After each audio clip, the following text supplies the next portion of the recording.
Hello everybody, and welcome to this week's installment of Krames on Games. Today we'll be looking at The Mighty Quest for Epic Loot. It's a free-to-play action RPG by Ubisoft. You start off as an adventurer who wants nothing but the utmost of epic loots, hence the title of the game. And to get the utmost of epic loots, you travel to the greediest kingdom of them all, the Kingdom in the Sky, also known as Opulencia. But before you can start pillaging those castles and amassing piles and piles of gold, you're gonna need a castle of your own, because where else are you gonna store all your stuff? And who better yet to help you out with that than your own realtor slash manager slash PR guy? And in steps Cornelius. He's here to help you get all the fame and fortune you've ever dreamed of as an adventurer. But before any signing of the dotted line goes on, he sends you through a couple of test castle runs to prove you are worthy of his representation. Once all is said and done, he goes through a somewhat lengthy tutorial, at least in my opinion, and shows you the basics of how the game works, setting up your castle, leveling up, and starting your mighty quest for epic loot. During the signing of Cornelius' contract, you are able to pick from 3 different classes: the mage, the knight, and the archer. These classes don't deviate too much from the standard classes we all know and love from many other games out there. The mage uses the staff and spells to take down its foes, the knight uses a sword and shield, or really big sword, to strike down his enemies, and the archer who uses his pet hawk and many traps to decimate anything that might stand in the way of more loot. But take your time when choosing a class, because you only get one for free. You can purchase another class to level, but it will cost the cash currency bling, and I'll get into the bling model later on in this review. If you are familiar with other action RPGs like Diablo or Torchlight, Path of Exile, you should have no trouble picking up the pillaging part. It has the standard action RPG controls such as left click to move, 1 through 4 and right click for your abilities, and Q to pop a potion. But the one thing that actually is really cool to me is that you can use the A and D keys to rotate your camera. It's something I haven't really seen in any action RPG that I've ever played, and it adds a really cool way to explore the map and just double check to see if you missed some cool monsters and more loot. This loot that I've been talking about takes a couple of different forms. The usual items, then weapons of sorts to boost your character's power, crafting materials, gold, and life force. The usual items are pretty self-explanatory: the capes, the hoods, the shoulder pads, things that just boost your character's power. The gold that you collect is used to upgrade various things around your castle, and the life force is kind of the lifeblood for your castle. It helps power it and keeps it alive. It also works in conjunction with the various crafting materials. Life force and the crafting materials are both used to create creatures and traps throughout your castle. I keep mentioning this castle that you get, and I haven't quite explained how it works yet. Your castle is where you store all of the loot that you collect while pillaging other castles, and the thing keeping your castle alive is the castle heart. You have a gold well and a life force well, and these wells generate gold and life force over time, kind of like Clash of Clans and the other free-to-play mobile building games out there. Now, you use the life force that you collect from pillaging and your well to upgrade your castle heart, and the higher level your castle heart, the higher level your castle, and the more things you can do. Some of the upgrades to the wells and a couple of the things are actually dictated by your player level and your castle heart's level.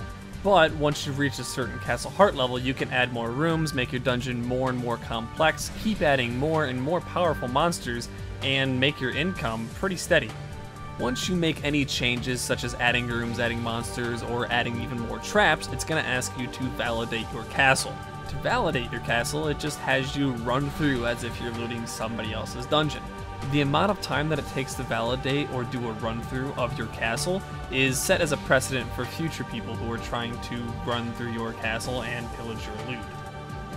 Whenever you go to pillage somebody's castle, you can get a total of 3 stars. The first one is completing it, the second one is making sure that all creatures and all the life wells and gold wells have been destroyed, and the third one is completing it within the time that was set by the player when they validated their castle. The more stars you earn by completing the castle, the more gold and life force that you get for your own. And of course, the more gold and life force that you have, the better and stronger minions that you have to defend your own personal pile of loot.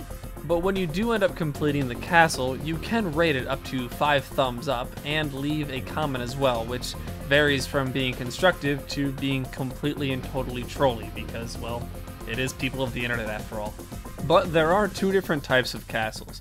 There are the player-made castles, which are the ones that you currently work on and other people can pillage, and also the pre-made ones made by the developers that serve as gates to the next leveling area. Of course, the player-made castles do vary in difficulty based on how much they've actually invested into their own castle, but the pre-made ones do serve quite a challenge, especially the ones that lead you up to the next tier of castles. Now let's talk about the ever so ominous cash shop, or as I like to call it, the bling shop. The cash shop was incredibly pay-to-win back when it was actually released, but it has since been changed to be a bit more fair, and I feel that you really don't have to actually buy anything to progress in the game. Now, after the tutorial has been completed, you do get a small amount of blings to kind of help towards crafting purchases and other very, very small upgrades that you do have the option to use blings for. You can use these blings to purchase some in-game items, but only if you're having trouble finding an upgrade for a specific slot. You can also use just straight cash to purchase a diamond pack, which includes skins for, they have a watchdog skin, and also another class called the Runaway. The cost for blings goes as such: 500 blings for $4.99, 1100 blings for $9.99, 2400 blings for $19.99, and 6250 blings for $49.99. And if you're really feeling good about the game, 13,000 blings for $99.99. And remember how I said you have to purchase the other classes with blings if you want to actually level another class? Well, the total for that is 950 blings, so it's just shy of $10. But the good news is you can earn blings in-game by completing the end-of-tier pre-made dungeons. But if you do put enough work into this game and play it enough, it either warrants the actual purchase for the blings, or you've earned enough in-game as it is to try that second class. And at that point, it really doesn't qualify for pay to win, because it takes some work to actually get things, and it doesn't force you to actually use the pay store. So, in my book, it doesn't qualify. Now that all that has been explained, here's what I really think of the game. After playing a lot of Diablo once the expansion was released and kind of really starting to enjoy action RPGs, I came back to this game, and I've really had a lot of fun with it. It doesn't take itself too seriously, some of the character dialogue is absolutely hilarious, and it isn't a pay-to-win game.